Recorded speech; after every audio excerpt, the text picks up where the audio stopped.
നിങ്ങൾ ആഗ്രഹിക്കുന്ന വ്യക്തി നിങ്ങളെയും ആഗ്രഹിക്കും. ടെലപ്പതി ഉപയോഗിച്ച് മനസ്സിലേക്ക് മെസ്സേജ് അയക്കാം. ഇപ്പോൾ നിങ്ങൾക്ക് ഏറ്റവും പ്രിയപ്പെട്ട എന്നാൽ ഏറെ അകന്നു നിൽക്കുന്ന ഒരാളെ മനസ്സിലേക്കൊന്ന് കൊണ്ടുവരിക. അതെ, ഒരുപക്ഷെ അതൊരു പഴയ സുഹൃത്താകാം, അല്ലെങ്കിൽ നിങ്ങൾക്കിടയിൽ ചെറിയൊരു പിണക്കം വന്ന പ്രിയപ്പെട്ട ഒരാളാകാം. കൃത്യം. അവരെ ഒന്ന് വിളിക്കാൻ നിങ്ങൾക്ക് അതിയായ ആഗ്രഹമുണ്ടാകും. പക്ഷേ എന്തോനും മടി നിങ്ങളെ തടഞ്ഞു നിർത്തുന്നുണ്ടാകും, അല്ലേ? വളരെ സ്വാഭാവികമാണ് ആ ഒരു മടി. എന്നാൽ ഒരു ഫോണിന്റെയോ ഇന്റർനെറ്റിന്റെയോ സഹായമില്ലാതെ വെറും ചിന്തകൾ കൊണ്ട് മാത്രം അവരെക്കൊണ്ട് നിങ്ങളെ തിരികെ വിളിപ്പിക്കാൻ കഴിഞ്ഞാലോ? ഫോണിലെ കോൺടാക്ട് ലിസ്റ്റിൽ പരതുന്നതിന് പകരം നിങ്ങളുടെ മനസ്സിനെ തന്നെ ഒരു ആന്റിനയായി ഉപയോഗിക്കാൻ കഴിഞ്ഞാലോ? കേൾക്കുമ്പോൾ ശരിക്കും ഒരു സയൻസ് ഫിക്ഷൻ സിനിമയിലെ മാജിക് പോലെ തോന്നും. അതെ. പക്ഷേ നമ്മള് ഇന്നത്തെ ഈ ഡീപ് ഡൈവിൽ പരിശോധിക്കാൻ പോകുന്നത് ആ കൗതുകകരമായ ആശയമാണ്. ടെലിപ്പതി അഥവാ ചിന്തകൾ കൈമാറുന്ന വിദ്യയുടെ അടിസ്ഥാന കാര്യങ്ങൾ. അതും തുടക്കക്കാർക്ക് വളരെ ലളിതമായി മനസ്സിലാവുന്ന രീതിയിൽ എങ്ങനെ പ്രായോഗികമായി പഠിക്കാം എന്നതാണ് നമ്മൾ വിശകലനം ചെയ്യുന്നത്. തീർച്ചയായും ഇതൊരു മാജിക് അല്ല, മറിച്ച് ചില പ്രത്യേക രീതികളിലൂടെ നമ്മുടെ ചിന്തകളെ മറ്റൊരാളിലേക്ക് എത്തിക്കാൻ സാധിക്കുമെന്നാണ് ഈ രേഖകൾ അവകാശപ്പെടുന്നത്. നമുക്കിതൊന്ന് വിശദമായി പരിശോധിക്കാം. എനിക്കിത് കേൾക്കുമ്പോൾ ഒരു പഴയ റേഡിയോയുടെ കാര്യമാണ് ഓർമ്മ വരുന്നത്. നമ്മൾ കൃത്യമായ ഫ്രീക്വൻസി ട്യൂൺ ചെയ്യുന്നത് പോലെയാണോ ഇത്? അതായത് ഇപ്പോൾ സ്റ്റേഷൻ കൃത്യമല്ലെങ്കിൽ നമ്മൾ കേൾക്കുന്നത് വെറും കരകര ശബ്ദമായിരിക്കും. എന്നാൽ ഫ്രീക്വൻസി കൃത്യമായി ഒത്തുവരുമ്പോൾ നല്ല വ്യക്തതയോടെ പാട്ട് കേൾക്കാം. അതുപോലെ നമ്മുടെ മനസ്സിനെ കൃത്യമായി ട്യൂൺ ചെയ്ത് മറ്റൊരാളിലേക്ക് സന്ദേശം എത്തിക്കാൻ നമുക്ക് കഴിയുമോ? ആ റേഡിയോയുടെ ഉദാഹരണം വളരെ മികച്ചൊരു തുടക്കമാണ് കേട്ടോ. അവിടെയാണ് ഈ ആശയത്തിന്റെ അടിസ്ഥാനം കിടക്കുന്നത്. ഓഹോ, അതെങ്ങനെയാ? റേഡിയോയിൽ നമ്മൾ കാണാത്ത തരംഗങ്ങൾ വായുവിലൂടെ സഞ്ചരിച്ച് പാട്ടായി മാറുന്നതുപോലെ നമ്മുടെ ചിന്തകൾക്കും അത്തരമൊരു സഞ്ചാരപഥമുണ്ട് എന്നാണ് ഈ സ്രോതസ്സുകൾ വ്യക്തമാക്കുന്നത്. ടെലിപ്പതി എന്നത് കേവലം ഒരു അത്ഭുതവിദ്യയല്ല. പിന്നെ എന്താണത്? അത് ലോ ഓഫ് അട്രാക്ഷൻ, അതായത് ആകർഷണ നിയമവുമായി വളരെ ആഴത്തിൽ ബന്ധപ്പെട്ട് കിടക്കുന്ന ഒന്നാണ്. ഈ പ്രപഞ്ചത്തിലുള്ള എല്ലാറ്റിനും ഒരു ഊർജ്ജമുണ്ട്. അതുപോലെ നമ്മുടെ ചിന്തകൾക്കും ഒരു പ്രത്യേക ഊർജ്ജമുണ്ട് എന്നതാണ് ഇതിന്റെ കാതൽ. ഒരു നിമിഷം, എനിക്കിവിടെ ഒരു വലിയ സംശയമുണ്ട്. ചോദിക്കൂ. എന്റെ ചിന്തകൾ എന്ന് പറയുന്നത് ശരിക്കും എന്റെ തലയോട്ടിക്കുള്ളിൽ, അതായത് തലച്ചോറിലെ ചില കോശങ്ങൾക്കിടയിൽ നടക്കുന്ന വെറും രാസപ്രവർത്തനങ്ങളോ ഇലക്ട്രിക്കൽ സിഗ്നലുകളോ അല്ലേ? അതെങ്ങനെയാണ് എന്റെ തലയ്ക്ക് പുറത്തു കിടക്കുന്നത്? നമ്മൾ സ്കൂളിലൊക്കെ പഠിച്ചിട്ടുള്ളത് അങ്ങനെയാണല്ലോ. അതെ. നമ്മൾ ഒരാളെക്കുറിച്ച് ചിന്തിക്കുമ്പോൾ ആ ചിന്തകൾ പ്രപഞ്ചത്തിലൂടെ സഞ്ചരിച്ച് അവരുടെ മനസ്സിലെത്തുന്നു എന്നൊക്കെ പറയുമ്പോൾ ശരിക്കും അതെങ്ങനെയാണ് സംഭവിക്കുന്നത്? ചിന്തകൾ വായുവിലൂടെ സഞ്ചരിക്കുന്ന തരംഗങ്ങൾ പോലെയാണോ? വളരെ സ്വാഭാവികമായൊരു സംശയമാണിത്. നമ്മളെല്ലാവരും ചിന്തിക്കുന്നത് തലച്ചോറ് എന്നത് ഒരു അടഞ്ഞ പെട്ടിയാണെന്നും അവിടെ നടക്കുന്നതൊന്നും പുറത്തേക്ക് വരില്ലെന്നുമാണ്. അതെ, എന്റെയും ചിന്ത അതായിരുന്നു. എന്നാൽ നമ്മൾ പരിശോധിക്കുന്ന ഈ രേഖകൾ ഇതിനൊരു വ്യത്യസ്തമായ വിശദീകരണം നൽകുന്നുണ്ട്. മനുഷ്യന്റെ ഓരോ ചിന്തയ്ക്കും നിശ്ചിത കമ്പനാവർത്തി, അതായത് ഒരു വൈബ്രേഷണൽ ഫ്രീക്വൻസിയും തരംഗദൈർഘ്യവും ഉണ്ടെന്നാണ് ഇതിൽ പറയുന്നത്. ഓഹോ, അപ്പോൾ ചിന്തകൾക്കും ഫ്രീക്വൻസി ഉണ്ടല്ലേ? അതെ. നിങ്ങൾ തലച്ചോറിനെ വെറുമൊരു അവയവമായി മാത്രം കാണരുത്. അതിനെ നിരന്തരം തരംഗങ്ങൾ പുറപ്പെടുവിക്കുന്ന വളരെ ശക്തമായ ട്രാൻസ്മിറ്ററായി സങ്കൽപ്പിക്കുക. വാവ്, അതൊരു വലിയ ആശയമാണല്ലോ. ശരിക്കും നിങ്ങൾ എന്തിനെക്കുറിച്ച് ചിന്തിക്കുന്നുവോ ആ ചിന്തയുടെ സ്വഭാവമനുസരിച്ച് ഒരു പ്രത്യേക തരംഗം നിങ്ങളുടെ തലച്ചോറിൽ നിന്ന് പുറത്തേക്ക് പ്രസരിക്കുന്നുണ്ട്. ഇത് നമ്മൾ കണ്ണുകൊണ്ട് കാണുന്നില്ല എന്ന് മാത്രമേ ഉള്ളൂ. അപ്പോൾ നമ്മൾ നിശ്ചലമായ ഒരു കുളത്തിലേക്കൊരു കല്ലിടുമ്പോൾ ചുറ്റും ഓളങ്ങളുണ്ടാകുന്നത് പോലെയാണോ ഇത്? നമ്മുടെ ഓരോ ചിന്തയും പ്രപഞ്ചമെന്ന ഈ വലിയ കുളത്തിൽ ഓളങ്ങൾ സൃഷ്ടിക്കുന്നുണ്ടോ? കൃത്യമായി പറഞ്ഞാൽ അതെ. ആ ഓളങ്ങൾ പ്രപഞ്ചത്തിലൂടെ സഞ്ചരിക്കുന്നു. ഇവിടെയാണ് നമ്മൾ നേരത്തെ പറഞ്ഞ ആകർഷണ നിയമം പ്രവർത്തിക്കുന്നത്. അതായത് സമാനമായവ സമാനമായതിനെ ആകർഷിക്കുന്നു എന്ന നിയമം അല്ലേ? അതെ. നിങ്ങൾ ഒരാളെക്കുറിച്ച് വളരെ തീവ്രമായി ചിന്തിക്കുമ്പോൾ നിങ്ങളുടെ ആ ചിന്താ തരംഗങ്ങൾ പ്രപഞ്ചത്തിലൂടെ സഞ്ചരിച്ച് ആ വ്യക്തിയുടെ ഊർജ്ജമണ്ഡലത്തിലേക്ക് കൃത്യമായി എത്തിച്ചേരും. എന്നിട്ട് എന്ത് സംഭവിക്കും? ആ തരംഗങ്ങൾ അവരുടെ മനസ്സിൽ നിങ്ങളെക്കുറിച്ചുള്ള ഓർമ്മകൾ പെട്ടെന്ന് ഉണർത്താൻ കാരണമാകും. അവർക്ക് തോന്നുക അതവരുടെ സ്വന്തം ചിന്തയാണെന്നാകും. ആഹാ. പെട്ടെന്ന് അവർ ചിന്തിക്കും, കുറേ കാലമായല്ലോ അവനെ കണ്ടിട്ട്, ഒന്ന് വിളിച്ചാലോ എന്ന്. പക്ഷേ യഥാർത്ഥത്തിൽ നിങ്ങളുടെ ചിന്തകളുടെ തരംഗങ്ങളാണ് അവരിൽ ആ ഓർമ്മ ഉണർത്തിയത്. ഇത് കേൾക്കാൻ വളരെ കൗതുകമുണ്ട്. ഇതിലൂടെ നമുക്ക് ആരുമായും എപ്പോൾ വേണമെങ്കിലും ബന്ധപ്പെടാമല്ലോ. ഞാനിപ്പോ ഒരാളെക്കുറിച്ച് വെറുതെ നിരന്തരം ചിന്തിച്ചുകൊണ്ടിരുന്നാൽ മാത്രം മതി, അവരെന്നെ ഓർക്കുമല്ലോ, അല്ലേ? അവിടെയാണ് ഒരു വലിയ തിരുത്തൽ ആവശ്യമുള്ളത്. അതെന്താ അങ്ങനെ പറഞ്ഞത്? വെറുതെ ഒരാളെക്കുറിച്ച് മെക്കാനിക്കലായി ചിന്തിച്ചാൽ മാത്രം പോരാ എന്ന് ഈ കുറിപ്പുകൾ വളരെ വ്യക്തമായി പറയുന്നുണ്ട്. ചിന്തകൾക്ക് ഊർജ്ജമുണ്ട് എന്നത് ശരി തന്നെ. എന്നാൽ ആ ഊർജ്ജത്തെ ലക്ഷ്യസ്ഥാനത്തേക്ക് എത്തിക്കുന്ന ഇന്ധനം മറ്റൊന്നാണ്. ഇന്ധനമോ? അതെന്താണ്? അത് നിങ്ങളുടെ ഉള്ളിലെ വൈകാരികമായ അടുപ്പമാണ്. പ്രത്യേകിച്ച് ബന്ധങ്ങളിൽ വിള്ളലുകൾ വന്നവർക്കും പല കാരണങ്ങളാൽ അകന്നു കഴിയുന്ന പഴയ സുഹൃത്തുക്കൾക്കും ഈ മാനസിക ശക്തി ഉപയോഗിച്ച് ബന്ധം പുതുക്കാൻ സാധിക്കണമെങ്കിൽ പറയൂ. വെറും ചിന്തകൾ മാത്രം പോരാ, അതില് ആഴത്തിലുള്ള വികാരങ്ങൾ കൂടി ഉൾപ്പെടേണ്ടതുണ്ട്. അതായത് നമ്മൾ വെറുതെ അവനെന്നെ വിളിക്കണം എന്ന് മനസ്സിൽ ഉരുവിട്ടോണ്ടിരുന്നിട്ട് വലിയ കാര്യമില്ല, അല്ലേ? തീർച്ചയായുമില്ല. ഈ കുറിപ്പുകള് ഞാൻ വായിച്ചപ്പോ എന്റെ ശ്രദ്ധയിൽപ്പെട്ടൊരു കാര്യമുണ്ട്. അതിലെടുത്തു പറയുന്നത് ആത്മാർത്ഥമായ സന്തോഷം എന്ന വികാരത്തെക്കുറിച്ചാണ്. അതെ, അതൊരു പ്രധാന പോയിന്റാണ്. അതായത് നമ്മൾ തമ്മിൽ പിണങ്ങിയിരിക്കുകയാണെങ്കിൽ ആ പഴയ ദേഷ്യമോ ഈഗോയോ മനസ്സിൽ വെച്ചുകൊണ്ട് നമ്മൾ ഈ പ്രക്രിയ ചെയ്യാൻ ശ്രമിച്ചാൽ അത് പരാജയപ്പെടുമെന്ന് തോന്നുന്നു. ഇതിന്റെ പിന്നിലെ സയൻസ് എന്താണ്? വളരെ കൃത്യമായ നിരീക്ഷണമാണ് നിങ്ങളുടേത്. ഇതിന്റെ യുക്തി നമ്മൾ നേരത്തെ സംസാരിച്ച ഫ്രീക്വൻസിയുമായി തന്നെ ബന്ധപ്പെട്ടിരിക്കുന്നു. നമ്മുടെ ഓരോ വികാരത്തിനും ഓരോ ഫ്രീക്വൻസിയുണ്ട്. ഓഹോ, വികാരങ്ങൾക്കും ഫ്രീക്വൻസിയുണ്ടോ? അതെ. ദേഷ്യം, സങ്കടം, വാശി, ഈഗോ തുടങ്ങിയ വികാരങ്ങൾക്ക് വളരെ കുറഞ്ഞ ഫ്രീക്വൻസിയാണുള്ളത്. അത് ഭാരമുള്ളതാണ്. അതിനാൽ അത് അധിക ദൂരം സഞ്ചരിക്കില്ല. മനസ്സിലായി. അപ്പോൾ പോസിറ്റീവ് വികാരങ്ങൾക്കോ? എന്നാൽ ആത്മാർത്ഥമായ സന്തോഷം, സ്നേഹം, നന്ദി എന്നിവയ്ക്ക് വളരെ ഉയർന്ന ഫ്രീക്വൻസിയാണുള്ളത്. നിങ്ങൾ പഴയൊരു സുഹൃത്തിനെ ഓർക്കുമ്പോൾ അവൻ എന്നോട് അങ്ങനെ ചെയ്തല്ലോ എന്ന ദേഷ്യമാണ് മനസ്സിലുള്ളതെങ്കിൽ ആ തരംഗം അവിടെ തന്നെ തകർന്നുപോകും. ശരിയാണ്. ആ പഴയ പിണക്കങ്ങളൊക്കെ നമ്മളെ പിന്നോട്ട് വലിക്കും. കൃത്യം. മറിച്ച് കഴിഞ്ഞ കാലത്തെ ആ പ്രശ്നങ്ങൾ പൂർണ്ണമായും മാറ്റി നിർത്തി നിങ്ങൾ ഒരുമിച്ചുണ്ടായിരുന്നപ്പോഴുള്ള ഏറ്റവും നല്ല ഓർമ്മകളിൽ മാത്രം ശ്രദ്ധ കേന്ദ്രീകരിക്കുമ്പോൾ നിങ്ങളുടെ ഉള്ളിൽ വളരെ വലിയൊരു വൈകാരിക ഊർജ്ജമുണ്ടാകുന്നുണ്ട്. ആഹാ, ആ ഒരു സന്തോഷം. അതെ, ഈ ഉയർന്ന വൈകാരിക ഊർജ്ജമാണ് നിങ്ങൾക്കും ആ പഴയ സുഹൃത്തിനുമിടയിലുള്ള ഒരു അദൃശ്യമായ മാനസിക പാലമായി മാറുന്നത്. ഇതിലൂടെയാണ് പല പഴയ സുഹൃത്തുക്കളും പെട്ടെന്നൊരു ദിവസം തിരിച്ചു വിളിക്കുന്നത്. ഇത് വളരെ മനോഹരമായ ഒരു ആശയമാണ്. നമ്മൾ നമ്മളിലേക്ക് തന്നെ തിരിഞ്ഞു നോക്കണം, അല്ലേ? പഴയ സുഹൃത്തുമായുള്ള നല്ല നിമിഷങ്ങൾ ഓർക്കുമ്പോൾ നമ്മുടെ ചുണ്ടിൽ വിരിയുന്ന ആ ഒരു ചെറിയ സത്യസന്ധമായ ചിരിയുണ്ടല്ലോ, അതാണ് ശരിക്കും ഇവിടുത്തെ യഥാർത്ഥ ഇന്ധനം. അക്ഷരം പ്രതി ശരിയാണ്. ആ സത്യസന്ധമായ വികാരമാണ് പ്രധാനം. പക്ഷേ ഇതൊക്കെയൊരു തിയറി പോലെ കേൾക്കാൻ നല്ല രസമുണ്ട്. ഇത് ശരിക്കും പ്രായോഗികമായി നമ്മൾ എങ്ങനെയാണ് ചെയ്യേണ്ടത്? എല്ലാവർക്കും പെട്ടെന്ന് എളുപ്പത്തിൽ ചെയ്യാൻ കഴിയുന്ന എന്തെങ്കിലും വഴികൾ ഇതിലുണ്ടോ? തീർച്ചയായുമുണ്ട്. ഈ കാര്യങ്ങൾ വെറും തിയറിയായി നിൽക്കാതിരിക്കാൻ വളരെ കൃത്യമായ 21 ദിവസത്തെ തുടർച്ചയായ ഒരു പരിശീലന രീതി ഈ സ്രോതസ്സുകൾ നിർദ്ദേശിക്കുന്നുണ്ട്. 21 ദിവസമോ?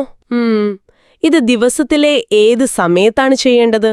ഇത് ഏത് സമയത്തും ചെയ്യാമെങ്കിലും ഏറ്റവും കൂടുതൽ ഫലം ലഭിക്കുന്നത് രാത്രി ഉറങ്ങുന്നതിന് തൊട്ടുമുൻപാണ് എന്നാണ് ഇതിൽ പറയുന്നത്. ഉറങ്ങുന്നതിന് മുൻപ്?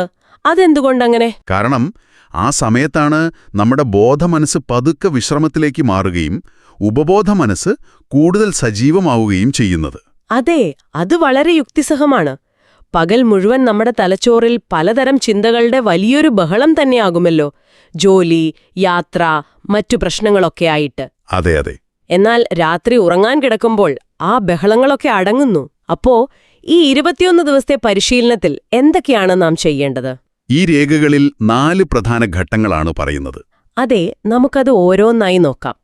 ആദ്യത്തെ ഘട്ടം നട്ടെല്ല് നിവർത്തിയിരുന്ന് 3-4 തവണ ദീർഘശ്വാസമെടുത്ത് മനസ്സ് ശാന്തമാക്കുക എന്നതാണ്. ഒരു സംശയം. വെറുതെ കണ്ണടച്ചിരുന്നാൽ പോരെ?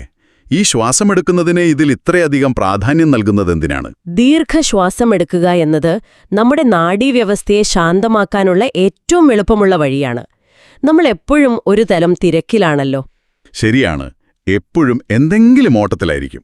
അപ്പോൾ ശ്വാസം ആഴത്തിലെടുക്കുമ്പോൾ ഇപ്പോൾ പ്രശ്നങ്ങളൊന്നുമില്ല, നീ സുരക്ഷിതനാണ് എന്നൊരു സന്ദേശം നമ്മുടെ ശരീരത്തിന് ലഭിക്കുന്നു.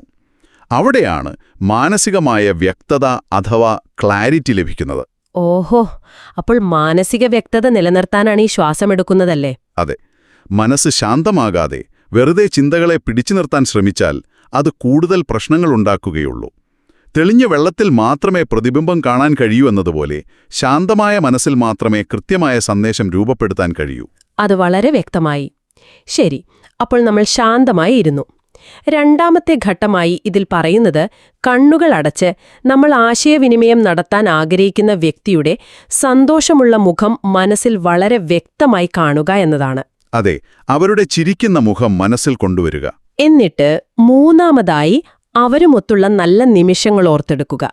നമ്മൾ നേരത്തെ പറഞ്ഞ ആത്മാർത്ഥമായ സന്തോഷം എന്ന ഇന്ധനം നിറയ്ക്കുന്നത് ഈ ഘട്ടത്തിലാണെന്ന് തോന്നുന്നു, അല്ലേ? കൃത്യമായി പറഞ്ഞാൽ അതുതന്നെയാണ്. പഴയ നല്ല ഓർമ്മകൾ ആ ഉയർന്ന ഫ്രീക്വൻസിയെ ഉണർത്തും.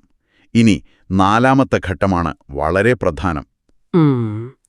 നാലാമത്തെ ഘട്ടം എനിക്ക് ശരിക്കും ഒരു കൺഫ്യൂഷൻ ഉണ്ടാക്കുന്ന ഘട്ടമാണത്. എന്താണ് സംശയം? ഈ രേഖകളിൽ പറയുന്നത് ഇടത് നെഞ്ചിനു മുകളിൽ കൈവച്ച് ആ വ്യക്തിയോട് മനസ്സുകൊണ്ടിങ്ങനെ പറയണമെന്നാണ്. നന്ദി, നീ എന്നെ വിളിച്ചതിന് നന്ദി, നിന്നോട് സംസാരിക്കാൻ കഴിഞ്ഞതിൽ എനിക്ക് വലിയ സന്തോഷമുണ്ട് എന്ന്. അതെങ്ങനെയാണ് ചെയ്യേണ്ടത്? എനിക്കിവിടെ വലിയൊരു സംശയമുണ്ട്. എന്തിനാണ് കൃത്യമായി ഇടത് നെഞ്ചിൽ തന്നെ കൈവയ്ക്കുന്നത്? എന്തുകൊണ്ട് നെറ്റിയിലോ തലയിലോ കൈവയ്ക്കുന്നില്ല? മാത്രമല്ല, അവർ ഇതുവരെ നമ്മളെ വിളിച്ചിട്ടില്ല. നമ്മൾ തമ്മിൽ സംസാരിച്ചിട്ട് ചിലപ്പോൾ വർഷങ്ങളായി കാണും. എന്നിട്ടും എന്തിനാണ് വിളിച്ചതിന് നന്ദി എന്ന് മുൻകൂട്ടി പറയുന്നത്? ഇത് കേൾക്കുമ്പോൾ കുറച്ച് വിചിത്രമായി തോന്നുന്നില്ലേ? എന്നെ സംബന്ധിച്ചിടത്തോളം ഇത് സ്വയം വിഡ്ഢിയാക്കുന്നത് പോലെയാണ് തോന്നുന്നത്. ഒറ്റനോട്ടത്തിൽ ആർക്കും അങ്ങനെ തോന്നും. നടക്കാത്തൊരു കാര്യത്തിന് മുൻകൂട്ടി നന്ദി പറയുന്നത് യുക്തിക്ക് നിരക്കുന്നതല്ലല്ലോ എന്ന് ആരും ചിന്തിക്കും. അതെ, അതാണല്ലോ അതിന്റെ ഒരു സ്വാഭാവിക യുക്തി. എന്നാൽ ഇതിന് പിന്നിൽ വളരെ ശക്തമായ മനഃശാസ്ത്രപരവും ശാസ്ത്രീയമായ കാരണങ്ങളുണ്ടെന്നാണ് രേഖകൾ വ്യക്തമാക്കുന്നത്. ആദ്യത്തെ ചോദ്യമെടുക്കാം. എന്തുകൊണ്ട് ഇടത് നെഞ്ചിൽ കൈവയ്ക്കുന്നു? എന്തുകൊണ്ടാണ്? ഇത് മനസ്സിനെ ഏകാഗ്രമാക്കാനുള്ള ഒരു പ്രത്യേക രീതിയാണ്. നമ്മുടെ ഹൃദയമിടിപ്പ് അനുഭവിക്കാൻ കഴിയുന്ന ആ ഭാഗത്ത് സ്പർശിക്കുമ്പോൾ നമ്മൾ നമ്മുടെ ചിന്തകളിൽ നിന്ന് മാറി നമ്മുടെ വികാരങ്ങളിലേക്ക് ശ്രദ്ധ കേന്ദ്രീകരിക്കുന്നു. അതായത് തലയിൽ നിന്ന് ഹൃദയത്തിലേക്ക് മാറുന്നു എന്ന് പറയാം. കൃത്യം. പുറം ലോകത്തെ ബഹളങ്ങളിൽ നിന്നും മാറി നമ്മൾ നമ്മുടെ ഉള്ളിലേക്ക് പൂർണ്ണമായും തിരിയുന്നു. നെഞ്ചിൽ കൈവെക്കുമ്പോൾ ലഭിക്കുന്ന ആ ഒരു ശാരീരിക സ്പർശം നമ്മുടെ വൈകാരികമായ ആഴം വർദ്ധിപ്പിക്കാൻ സഹായിക്കും. ഓക്കേ, ശരീരത്തെയും മനസ്സിനെയും ഒരുമിച്ചു കൊണ്ടുവരാനുള്ള ഒരു വഴിയാണ് അതെന്ന് എനിക്ക് മനസ്സിലായി. എന്നാൽ രണ്ടാമത്തെ കാര്യമോ? വിളിക്കാത്ത ഒരു കോളിന് നമ്മൾ എന്തിനാണ് നന്ദി പറയുന്നത്? ഈ ആശയത്തെ നമ്മൾ വീണ്ടും ആകർഷണ നിയമവുമായി ചേർത്തു വായിക്കണം. നിങ്ങൾ ആഗ്രഹിക്കുന്ന കാര്യം ഇതിനകം നടന്നു കഴിഞ്ഞു എന്ന് വിശ്വസിച്ച് പ്രവർത്തിക്കുക എന്നതാണ് ലോ ഓഫ് അട്രാക്ഷന്റെ അടിസ്ഥാനം. ഓഹോ, നടന്നു കഴിഞ്ഞു എന്ന് വിശ്വസിക്കണം. അതെ, അവനെന്നെ വിളിക്കണം എന്ന് നിങ്ങൾ ചിന്തിക്കുമ്പോൾ അവിടെ ഒരു ഇല്ലായ്മ അഥവാ ആ കാര്യം ഇതുവരെ നടന്നിട്ടില്ല എന്ന ബോധമാണുള്ളത്. ഇല്ലായ്മയിൽ നിന്ന് നമ്മൾ തുടങ്ങുമ്പോൾ അത് കുറഞ്ഞ ഫ്രീക്വൻസിയാണ് ഉണ്ടാക്കുന്നത്. ശരിയാണ്, അവൻ വിളിച്ചില്ലല്ലോ എന്നൊരു സങ്കടം അവിടെ ഉണ്ടല്ലോ. എന്നാൽ നീ വിളിച്ചതിന് നന്ദി എന്ന് പറയുമ്പോൾ നിങ്ങളുടെ തലച്ചോറിന് യഥാർത്ഥത്തിൽ സംഭവിച്ചതും സങ്കൽപ്പിക്കുന്നതും തമ്മിലുള്ള വ്യത്യാസം തിരിച്ചറിയാൻ കഴിയില്ല. ശരിക്കും തലച്ചോറിന് അത് തിരിച്ചറിയാൻ കഴിയില്ലേ? ഇല്ല. ആ സുഹൃത്ത് ശരിക്കും നിങ്ങളെ വിളിച്ചാൽ നിങ്ങൾക്ക് എത്രത്തോളം സന്തോഷമുണ്ടാകുമോ അതേ സന്തോഷം ഇപ്പോൾ നിങ്ങളുടെ ഉള്ളിലുണ്ടാകുന്നു. ആ സന്തോഷമാണ് നിങ്ങളുടെ തരംഗങ്ങളെ ഏറ്റവും ഉയർന്ന ഫ്രീക്വൻസിയിൽ പ്രപഞ്ചത്തിലേക്ക് എത്തിക്കുന്നത്. അത് വളരെ രസകരമായൊരു പോയിന്റാണ്. നടക്കാത്ത കാര്യമാണെങ്കിലും അത് നടന്നതായി വിശ്വസിച്ച് നന്ദി പറയുമ്പോൾ പ്രപഞ്ചം ആ അവസ്ഥയെ യാഥാർത്ഥ്യമാക്കാൻ സഹായിക്കുന്നുവെന്നാണ് ഈ സിദ്ധാന്തം പറയുന്നത്. അവിടെയാണ് തുടക്കത്തിൽ നമ്മൾ പറഞ്ഞ ദീർഘശ്വാസമെടുത്ത് മനസ്സിന് പൂർണ്ണമായ വ്യക്തത നൽകേണ്ടതിന്റെ പ്രാധാന്യം നാം മനസ്സിലാക്കുന്നത്. അപ്പോൾ മനസ്സ് ശാന്തമാണെങ്കിൽ ഇത് വിശ്വസിക്കാൻ പറ്റുമല്ലേ? അതെ, കാരണം മനസ്സ് പൂർണ്ണമായും ശാന്തമായിരിക്കുമ്പോൾ മാത്രമേ ഇത്രയും തീവ്രമായി നടക്കാത്തൊരു കാര്യം നടന്നതായി നമുക്ക് പൂർണ്ണമായി വിശ്വസിക്കാൻ സാധിക്കൂ. ഇപ്പോൾ കാര്യങ്ങൾക്ക് കുറച്ചുകൂടി വ്യക്തത വന്നു. അതായത് നമ്മൾ ഭാവിയിൽ നടക്കാൻ പോകുന്ന കാര്യത്തെ ഇന്നത്തെ യാഥാർത്ഥ്യമായി അനുഭവിച്ചറിയാണ്. അപ്പോൾ നമ്മുടെ വൈബ്രേഷൻ അതിനനുസരിച്ച് മാറും. കൃത്യമായി പറഞ്ഞാൽ അതുതന്നെ. പക്ഷേ ഇവിടെ വളരെ നിർണായകമായ മറ്റൊരു ചോദ്യമുണ്ട്. ഈ പ്രക്രിയയിൽ 100% വിശ്വാസം അനിവാര്യമാകുന്നത് എന്തുകൊണ്ടാണ് എന്ന് ഈ സ്രോതസ്സുകൾ ആവർത്തിച്ച് ചോദിക്കുന്നുണ്ട്. ചെറിയൊരു സംശയം വന്നാൽ പോലും ഇത് വർക്കാകില്ല എന്ന് പറയുന്നതിന്റെ കാരണമെന്താണ്? വളരെ പ്രധാനപ്പെട്ട ഒരു ചോദ്യമാണിത്. വിശ്വാസമില്ലാതെ ഈ 21 ദിവസത്തെ പരിശീലനം എത്ര കൃത്യമായി ചെയ്താലും ഒരു ഫലവുമുണ്ടാകില്ല എന്നാണ് ഈ രേഖകൾ ഉറപ്പിച്ചു പറയുന്നത്. ഓ, അത്രയ്ക്ക് പ്രധാനമാണോ ഈ വിശ്വാസം? അതെ, നമ്മുടെ ഉള്ളിലെ വികാരങ്ങളും പൂർണ്ണമായ വിശ്വാസവും ചേരുമ്പോഴാണ് ഈ സന്ദേശം കൃത്യമായ ഊർജമായി മാറുന്നത്. സംശയമെന്നത് ശരിക്കും ഭയത്തിന്റെ മറ്റൊരു രൂപമാണ്. അതിന് ഫ്രീക്വൻസി വളരെ കുറവാണ്. മനസ്സിലായി. നിങ്ങൾ സ്നേഹത്തോടെയും സന്തോഷത്തോടെയും ഒരു സന്ദേശം അയക്കാൻ തയ്യാറെടുക്കുമ്പോൾ ഇതൊക്കെ ശരിക്കും നടക്കുമോ എന്നൊരു സംശയം മനസ്സിൽ വന്നാൽ അത് ആ ഉയർന്ന ഫ്രീക്വൻസിയെ ഉടനടി താഴേക്ക് വലിച്ചിടും. നോക്കൂ, നമ്മൾ എത്ര മനോഹരമായ ഒരു സന്ദേശം ടൈപ്പ് ചെയ്ത് വെച്ചാലും അയക്കാൻ ശ്രമിക്കുമ്പോൾ ഈ സംശയം എന്ന വൈറസ് നമ്മുടെ കണക്ഷനിൽ വന്നാൽ ആ മെസ്സേജ് ഒരിക്കലും ഡെലിവർ ആകില്ല. വളരെ ശരിയാണ്. കണക്ഷൻ കട്ടാവും. കുറച്ച് സംശയത്തോടെ ഇവൻ എന്നെ വിളിക്കാൻ ഒരു ചാൻസും ഇല്ല, വെറുതെ ഒന്ന് ചെയ്തു നോക്കാം എന്ന ചിന്തയോടെയാണ് നമ്മൾ ഈ പ്രക്രിയ ചെയ്യുന്നതെങ്കിൽ ആ ചിന്താതരംഗങ്ങൾ പാതി വഴിയിൽ തകർന്നു പോകും. പൂർണ്ണമായ വിശ്വാസമാണ് ഇവിടെ ശരിക്കും സെൻഡ് ബട്ടൺ. അതെ അതെ. നമ്മൾ യാതൊരു സംശയവുമില്ലാതെ പൂർണ്ണ വിശ്വാസത്തോടെ ആ സെൻഡ് ബട്ടൺ അമർത്തിയാൽ മാത്രമേ സന്ദേശം പോകൂ. സംശയമുള്ളിടത്തോളം കാലം സന്ദേശം നമ്മുടെ മനസ്സിലെ ഡ്രാഫ്റ്റിൽ തന്നെ കിടക്കും, പുറത്തേക്ക് പോകില്ല, അല്ലേ? തീർച്ചയായും. ആ ഇന്റർനെറ്റ് കണക്ഷൻ ഉദാഹരണം ഇതിനെ ഏറ്റവും ലളിതമായി വിശദീകരിക്കുന്നുണ്ട്. അല്പം പോലും സംശയമില്ലാതെ ഈ പ്രക്രിയ ചെയ്യേണ്ടതിന്റെ മനഃശാസ്ത്രപരമായ വശം അവിടെയാണ്. അപ്പോൾ വിശ്വാസമാണെല്ലാം. അതെ, നിങ്ങൾക്ക് നിങ്ങളിലുള്ള വിശ്വാസം, നിങ്ങളുടെ ചിന്തകളുടെ ശക്തിയിലുള്ള വിശ്വാസം. സംശയം നമ്മുടെ സ്നേഹത്തിന്റെയും സന്തോഷത്തിന്റെയും ഉയർന്ന ഫ്രീക്വൻസിയെ തടസ്സപ്പെടുത്തുന്ന ഒരുതരം സ്റ്റാറ്റിക് അഥവാ കരകര ശബ്ദമാണ്. നമ്മൾ നേരത്തെ പറഞ്ഞ റേഡിയോ ഉദാഹരണം ഓർക്കുക. റേഡിയോയിലെ സ്റ്റാറ്റിക് സൗണ്ട്. അതെ, സംശയം വരുമ്പോൾ നമ്മൾ ഫ്രീക്വൻസിയിൽ നിന്ന് തെന്നിമാറുകയാണ്. അതുകൊണ്ടാണ് ഈ 21 ദിവസവും യാതൊരുവിധ സംശയവുമില്ലാതെ പൂർണ്ണബോധ്യത്തോടെ ഇത് പരിശീലിക്കാൻ നിർദ്ദേശിക്കുന്നത്. 21 ദിവസം തുടർച്ചയായി ചെയ്യണം, അല്ലേ?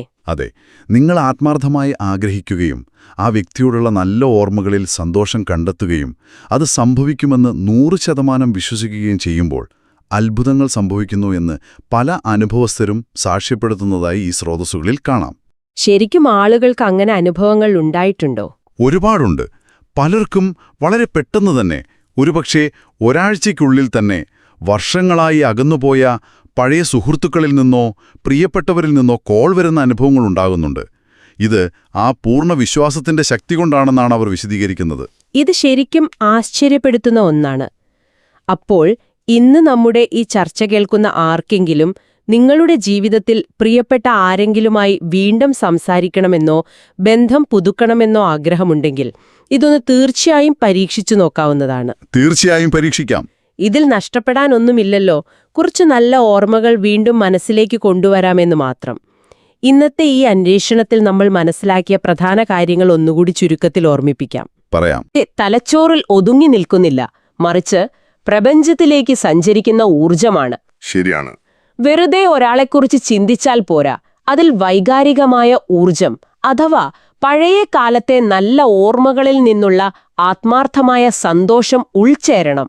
കൂടെ പൂർണ്ണ വിശ്വാസവും ചേർത്ത് വെറും 21 ദിവസത്തെ ലളിതമായ പരിശീലനത്തിലൂടെ നമുക്ക് പ്രിയപ്പെട്ടവരിലേക്ക് മാനസികമായി സന്ദേശം അയക്കാൻ കഴിയും. അതെ, അത് വളരെ കൃത്യമായി പറഞ്ഞു.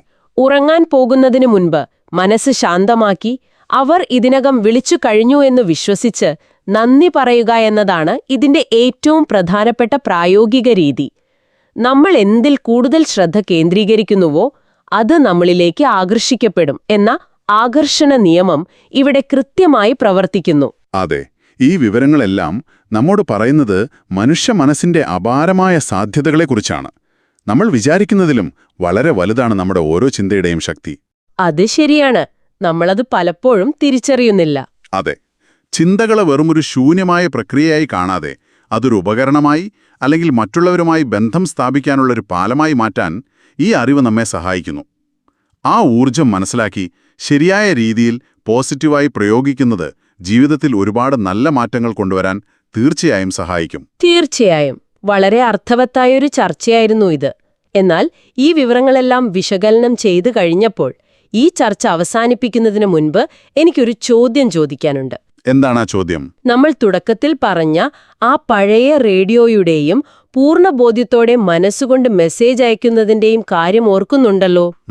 ഓർക്കുന്നുണ്ട്. നാം ആത്മാർത്ഥമായ സ്നേഹത്തോടെയും പൂർണ്ണ വിശ്വാസത്തോടെയും അയക്കുന്ന പോസിറ്റീവ് ചിന്തകൾക്ക് ഒരുപാട് ദൂരെയുള്ള ഒരാളുടെ മനസ്സിൽ ഇത്രയധികം സ്വാധീനം ചെലുത്താനും അവരെക്കൊണ്ട് നമ്മളെ തിരികെ വിളിപ്പിക്കാനും കഴിയുമെങ്കിൽ ഒരു നിമിഷം ഇതൊന്ന് ആലോചിച്ചു നോക്കൂ.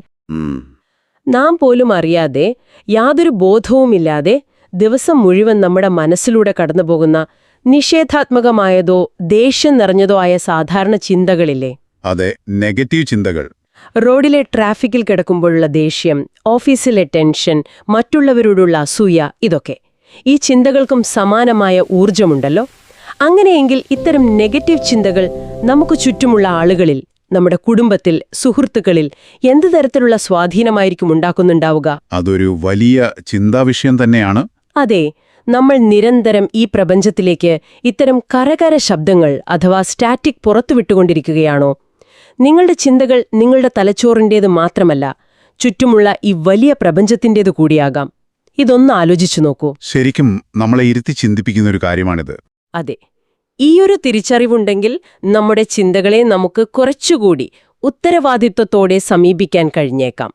മറ്റൊരു മികച്ച വിഷയത്തിലെ പുതിയ വിവരങ്ങളുമായി നമുക്ക് വീണ്ടും കാണാം. അതുവരെ എല്ലാവർക്കും ഒരു ശുഭകരമായ യാത്ര നേരുന്നു.